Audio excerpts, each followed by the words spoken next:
नमस्कार दोस्तों, मेरा नाम है इमरान मनी और मजा में आपका स्वागत है। दोस्तों आज के वीडियो में हम बात करने वाले ऑफ मार्केट ट्रेड के बारे में। ये ऑफ मार्केट ट्रेड होता क्या है, कैसे हम ऑफ मार्केट ट्रेड कर सकते हैं, सारी बातें इस वीडियो में हम डिटेल में समझेंगे। तो ये वीडियो आप स्टार्टिंग से लेकर एंड तक पूरा देखिएगा। चलिए फ्रेंड्स, ये वीडियो शुरू करते हैं। फ्रेंड्स देखिए, ऑफ मार्केट ट्रेड मतलब स्टॉक मार्केट के बाहर, ठीक है, स्टॉक मार्केट में आप नहीं हो, स्टॉक मार्केट के बाहर आप कोई ट्रांजेक्शन कर रहे हो, उसे बोला जाता है ऑफ मार्केट ट्रेड। अब ये ऑफ मार्केट ट्रेड हमें कब कब करने की जरूरत पड़ती है। मान लो अगर आपको किसी को शेयर गिफ्ट करना है, या फिर आपके ही एक डीमैट अकाउंट से दूसरे डीमैट अकाउंट में शेयर को ट्रांसफर करना है, तो ऐसे केस में हमें ऑफ मार्केट ट्रेड करना पड़ता है, ठीक है। तो फ्रेंड्स ये ऑफ मार्केट ट्रेड आप कैसे कर सकते हो। तो फ्रेंड देखिए, जब आपने डीमैट अकाउंट अपना ओपन किया होगा, ठीक है, उसके साथ में आपको एक डिलीवरी इंस्ट्रक्शन स्लिप मिली होगी। जिस तरीके से हम बैंक अकाउंट ओपन करते हैं तो उसके साथ में हमें चेकबुक मिलता है। चेकबुक और डिलीवरी इंस्ट्रक्शन स्लिप लगभग ये दोनों का जो वैल्यू है, दोनों को जो इंपॉर्टेंस दी गई है बिल्कुल सेम है, ठीक है। चेकबुक जो हमें मिलता है बैंक अकाउंट जब हम ओपन करते हैं, तो चेकबुक का जो यूज होता है वो क्या होता है, हमें अगर किसी को भी पैसे देने हैं तो हम चेक साइन करके देते हैं, हमारे बैंक अकाउंट से पैसे निकल के सामने चले जाते हैं, ठीक है। ठीक उसी तरीके से डीमैट अकाउंट जो आपका है, उसके साथ में आपको जो डिलीवरी इंस्ट्रक्शन स्लिप मिली है, वो अगर आप साइन करके देते हो अपने ब्रोकर को, तो आपके डीमैट अकाउंट में जो शेयर है, मतलब जो शेयर का नाम आप उस स्लिप में लिखोगे, उतने शेयर सामने वाले के डीमैट अकाउंट में चले जाते हैं, ठीक है। तो शेयर देने के लिए सामने वाले को डिलीवरी इंस्ट्रक्शन स्लिप का यूज होता है और पैसे देने के लिए चेक का यूज होता है। तो चेक जैसा ही होता है डिलीवरी इंस्ट्रक्शन स्लिप, जो जब आप डीमैट अकाउंट ओपन करते हैं तब आपको मिलती है। तो अगर आपको कोई ऑफ मार्केट ट्रेड करना है, मतलब आपको शेयर किसी को गिफ्ट देना है, या फिर आपके ही एक अकाउंट से दूसरे डीमैट अकाउंट में शेयर को ट्रांसफर करना है, तो ऐसे में आपको ऑफ मार्केट ट्रेड करना पड़ता है। और वो ऑफ मार्केट ट्रेड आप डिलीवरी इंस्ट्रक्शन स्लिप की हेल्प से कर सकते हो। अब ये कैसे करोगे आप ऑफ मार्केट ट्रेड। तो फ्रेंड देखिए, जो डिलीवरी इंस्ट्रक्शन स्लिप है, मान लो अगर आपको किसी को गिफ्ट देना है शेयर, ठीक है, तो आपको वो स्लिप फिल करना पड़ेगा। उस स्लिप में आपको डेट लिखना पड़ेगा, शेयर का नाम लिखना पड़ेगा, क्वांटिटी लिखना पड़ेगा, कितने शेयर आपको गिफ्ट करना है, ठीक है। फिर उसके बाद में क्वांटिटी लिखने के बाद में ISIN नंबर लिखना पड़ेगा, जो कि यूनिक नंबर होता है हर शेयर का, वो लिखना पड़ेगा।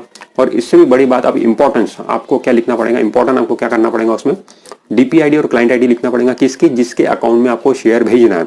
मान लो अगर मुझे आप गिफ्ट कर रहे हो शेयर, मेरे अकाउंट में भेजना है, तो मेरा भी तो डीमैट अकाउंट कहीं ना कहीं होगा, तो मेरा DPID और क्लाइंट ID वहां पे आपको एंटर करना पड़ेगा, मतलब लिखना पड़ेगा, ठीक है। ये सारी चीजें लिख के ये स्लिप आपको अपने खुद के ब्रोकर के पास में ले जाके देना पड़ेगा, ठीक है। दोगे आप विदिन 1 डे, एक दिन के अंदर में आपके डीमैट अकाउंट से शेयर निकल के वो मेरे डीमैट अकाउंट में आ जाएंगे। एक दिन लगता है ये ट्रांजैक्शन होने में। इस तरीके से दोस्तों ये ऑफ मार्केट ट्रेड होता है, ठीक है। अब देखिए कि दोस्तों ऑफ मार्केट ट्रेड हो रहा है, इसमें कोई एक्सपेंसेस भी लगता है क्या, कुछ खर्चा भी लगता है क्या, तो खर्चा लगता है। जो डिलीवरी इंस्ट्रक्शन स्लिप आप दे रहे हो अपने ब्रोकर को, ब्रोकर वो स्लिप को एग्जीक्यूट करने के पैसे लेता है, जो 100 रुपए के अराउंड हो सकता है एक शेयर का, मतलब एक सिक्योरिटी का, ठीक है। तो इस तरीके से ऑफ मार्केट ट्रेड होता है। अब जिस तरीके से ऑफ मार्केट ट्रेड हुआ, अब ये हुआ गिफ्ट। मान लो अगर आपने गिफ्ट दिए किसी को, तो इस तरीके से रहेगा, ठीक है। आप खुद के अकाउंट में भी शेयर ट्रांसफर कर सकते हैं। मान लो आपका डीमैट अकाउंट 2 जगह पे, एक ब्रोकर के पास में, दूसरे ब्रोकर के पास में भी है, तो एक ब्रोकर के पास में जो डीमैट अकाउंट है, उस डीमैट अकाउंट से शेयर निकाल के दूसरे डीमैट अकाउंट में भी आप ट्रांसफर कर सकते हो, सेम उसी प्रोसेस से, ठीक है। ये हो गया ऑफ मार्केट ट्रेड। दूसरा होता है मार्केट ट्रेड। अब ये मार्केट ट्रेड क्या होता है, मार्केट ट्रेड मतलब अब आपको इसमें शेयर मार्केट की हेल्प लेना पड़ेगा। मान लो मार्केट ट्रेड का यूज तब आ जाता है जब आपका POA साइन करके आपने ब्रोकर को नहीं दिया है, ठीक है। अब POA जो कि कंपलसरी होता नहीं है साइन करके देना, बट अगर आपने POA अपने ब्रोकर को साइन करके नहीं दिए हैं, तो उस केस में मार्केट ट्रेड करने की जरूरत आपको पड़ सकती है, जब आप अपने शेयर डीमैट अकाउंट से सेल करते हो तब, ठीक है। मान लो आपने POA साइन करके नहीं दिया हुआ, ठीक है, और आपने डीमैट अकाउंट से शेयर बेचे, तो ऐसे में जरूरी हो जाता है कि आप डिलीवरी इंस्ट्रक्शन स्लिप साइन करके अपने ब्रोकर को दो, ठीक है। अगर नहीं दोगे आप ऑन टाइम पे, तो वो ऑक्शन हो जाएगा, और ऑक्शन के केस में पेनल्टी लगती है। इसीलिए जब भी आप शेयर बेचो और अगर आपका POA नहीं है, तो आपको ये ध्यान में रखना है कि डिलीवरी इंस्ट्रक्शन स्लिप अपने ब्रोकर को देना है। और डिलीवरी इंस्ट्रक्शन स्लिप में आपको क्या क्या लिखना पड़ेगा, पहले तो आपको टिक लग करना पड़ेगा कि मार्केट ट्रेड पर टिक करना पड़ेगा, क्योंकि मार्केट ट्रेड है। फिर अगेन आपको वही डिटेल भरना है, शेयर का नाम, क्वांटिटी, कितनी क्वांटिटी आपने बेचे, ISIN नंबर। उसमें बाकी चीजें आपको भरने की जरूरत नहीं है, उसमें ब्रोकर ID वगैरह भरना होता है, सेटलमेंट नंबर वगैरह भरना होता है, तो ब्रोकर खुद ही भर देता है, ठीक है। वो ब्रोकर का पार्ट है, वो खुद वो कर लेगा। बस आपको इतनी चीजें प्रोसेस करके देना है, और आपका मतलब जो ट्रेड हुआ है, मतलब जो आपने शेयर बेचे है, वो आपके डीमैट अकाउंट से शेयर निकल के ब्रोकर सामने वो शेयर फिर दे सकता है, क्योंकि अब आपने आपको इंस्ट्रक्शन दे दिया है। ठीक है, अब ये स्लिप आप कब दे सकते हो? मान लो अगर आपने कोई शेयर बेचा, मंडे के दिन आपने कोई शेयर बेचा, तो स्लिप आपको कब तक सबमिट करना है, ये भी बहुत इंपॉर्टेंट है फ्रेंड। देखिए, मंडे को अगर आपने बेचा तो मंडे के दिन भी आप ले जाके दे सकते हो ब्रोकर को स्लिप, ट्यूसडे के दिन भी ले जाके दे सकते हो, वेनेसडे के दिन फर्स्ट हाफ तक आप दे सकते हो।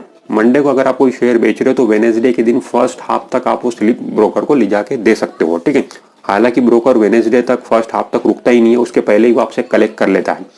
क्योंकि क्या होता है दोस्तों, अगर वो स्लिप टाइम पे नहीं पहुंची तो ऑक्शन हो जाएगा। ठीक है, ऐसे में ब्रोकर नहीं चाहता कि आपका ऑक्शन हो, आपका नुकसान हो। नुकसान तो क्लाइंट का ही होता है जब ऑक्शन होता है तो। ठीक है, इसीलिए और हमारी भी रिस्पॉन्सिबिलिटी है, जैसे हम जब शेयर बेचते हैं तो ये हम खुद इसके लिए रिस्पॉन्सिबल होते हैं कि शेयर स्लिप जो है वो ब्रोकर को ले जाके देना है। ठीक है, अभी कुछ ब्रोकर अच्छे होते हैं जो घर पे आ जाते हैं कलेक्ट करने के लिए स्लिप, बट हर कोई घर पे आता नहीं है कलेक्ट करने के लिए, हमें ले जाके देना पड़ता है। ये हम खुद इसके लिए रिस्पॉन्सिबल होते हैं। तो दोस्तों, इस तरीके से आप ऑफ मार्केट ट्रेड भी कर सकते हो और मार्केट ट्रेड भी कर सकते हो। ठीक है, अब जो आपकी डिलीवरी इंस्ट्रक्शन स्लिप होती है, ठीक है, वो मान लो अगर खत्म हो गई, ठीक है, धीरे धीरे मतलब वो बुक खत्म हो जाती है जब जैसे जैसे आप ब्रोकर को देते जाते हो। ठीक है, खत्म होने के बाद फिर आप उसके लिए न्यू बुक के लिए कैसे अप्लाई करोगे? जिस तरीके से आप चेक बुक के लिए अप्लाई करते हो, चेक आपका खत्म हो जाता है, चेक के अंदर में एक रिक्विजिशन स्लिप होती है, वो रिक्विजिशन स्लिप आप साइन करके दे देते हो तो आपको नया चेक बुक मिल जाता है आपके एड्रेस पे।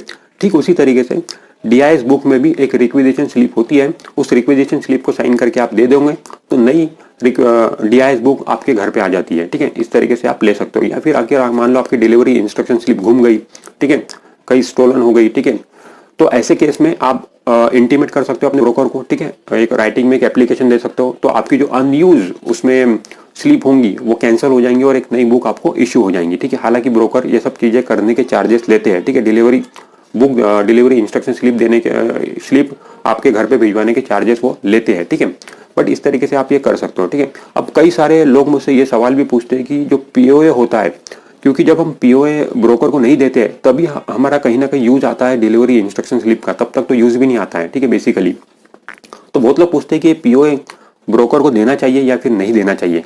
देखिए दोस्तों, पीओए की जहां तक बात है, पीओए देना कंपलसरी नहीं है। ठीक है, कंपलसरी बिल्कुल नहीं है, बट मैं आपको रिकमेंड करूंगा कि अगर मान लो आप इन्वेस्टर हो, ठीक है, इन्वेस्टर हो मतलब जैसे कि आप जो बेचने के आपके ट्रांजैक्शन है, मतलब डिमैट अकाउंट में से शेयर आप कितने बार बेचते हो, मान लो आप पूरे साल भरे में सिर्फ 2-4 बार या 5 बार ही शेयर बेच रहे हो अपने डिमैट अकाउंट से।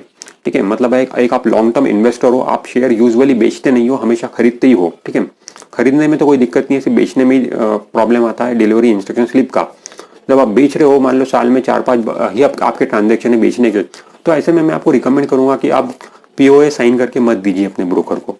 4-5 बार आप बेचोगे तो 4-5 बार आप अपने ब्रोकर के पास में जाके डिलीवरी इंस्ट्रक्शन स्लिप उसको ले जाके दे सकते हैं, उसमें कोई दिक्कत नहीं है। ठीक है, लेकिन अगर आप ट्रेडर हो, आपकी यूजुअली बेचने के ट्रांजैक्शन होते रहते हैं हमेशा, हर 2 दिन में, 4 दिन में, 5 दिन में, और मान लो पूरे साल भरे में आपके 50-100 ट्रांजैक्शन बेचने के हो गए, तो ऐसे में ये तो आपके लिए भी मुश्किल रहेगा कि 50-100 बार एक साल में ब्रोकर के पास में जाके डिलीवरी इंस्ट्रक्शन स्लिप ले जाके देना। ठीक है, और आप उस स्लिप दोगे भी ले जाके तो हर स्लिप का चार्जेस लगेगा। ठीक है, उतने ज्यादा चार्जेस और इतनी परेशानी, ये ठीक नहीं है। ठीक है, तो ऐसे में अगर आप ट्रेडर हो, यूजुअली आपके बेचने के ट्रांजैक्शन होते हैं, तो मैं आपको बोलूंगा कि आप ब्रोकर को पीओए साइन करके दे दीजिए। ठीक है, और ऐसा बिल्कुल नहीं है दोस्तों कि हम पीओए साइन करके अपने ब्रोकर को दिए तो ब्रोकर हमारे शेयर खा जाएगा, ऐसा बिल्कुल नहीं होता है।